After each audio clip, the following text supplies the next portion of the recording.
సాధారణంగా ఎవరైనా ఇంటికి చుట్టాలు వస్తున్నా, బంధువులు వస్తున్నా, ఫ్రెండ్స్ వస్తున్నా ఇల్లు నీట్గా చక్కగా సర్దుతూ ఉంటారు. చూడండి, మీరు గమనించండి, చాలా చక్కగా సర్ది పెడుతూ ఉంటారు. ఎవరి కోసం? చుట్టాల కోసం, బంధువుల కోసం, ఫ్రెండ్స్ కోసం. వాళ్ళు వస్తున్నారు, వాళ్ళు వస్తే చూస్తే బాగోదు అని. కానీ ఆయనతో ఆయన గడిపేటప్పుడు ఇల్లు శుభ్రంగా ఉంచుకొని చెప్పి ఆలోచించడు. మీరు గమనించండి,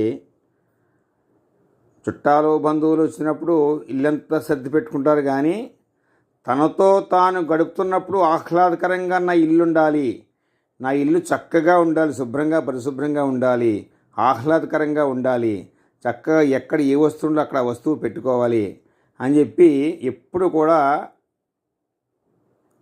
ఆ ఆలోచన చాలామందికి రాదు. అలా ఎప్పుడూ ఉండకూడదండి. మనతో మనం గడిపినప్పుడు కూడా చాలా ఆహ్లాదకరంగా గడపాలి. ఎందుకంటే మీ యొక్క ఆలోచనలో మీకన్నా గొప్ప వ్యక్తి, మీకన్నా ముఖ్యమైన వ్యక్తి మీకు ఇంకొకరు లేడు. మీరే ముఖ్యం, మీ తర్వాతే అందరూ. మరి మీరు చక్కగా ఇంట్లో సర్ది పెట్టుకోకుండా ఎవరో వస్తే సర్ది పెట్టవేంటి? ఎవరో రానప్పుడు మాసిపోయిన బట్టలు అవన్నీ మంచం కింద పాడేయటం, ఇల్లంతా చిందరబందరగా ఉండటం, ఇల్లు నీట్నెస్ లేకుండా గడపడం మనం చూస్తూ ఉంటాం. ఎవరైనా వస్తే శుభ్రం చేస్తూ ఉంటారు. అలా కాదండి.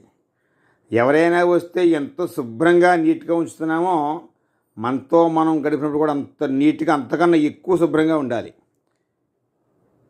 అలా ఉన్ననాడు వాళ్ళ జీవితం అద్భుతంగా ఉంటుందన్నమాట. జై గురుదేవ్.